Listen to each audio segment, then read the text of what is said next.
Биринчи жолу Москвага барганымда туурасы орус тилден жаман кыйналдым.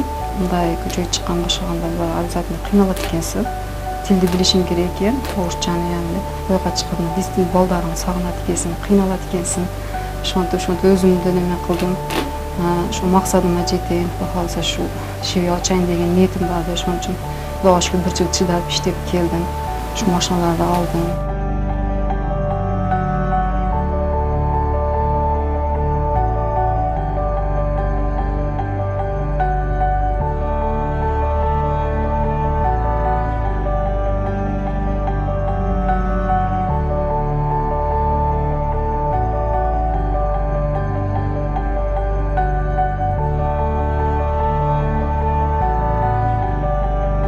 Неме сураса ошолорду үйрөтөмүн.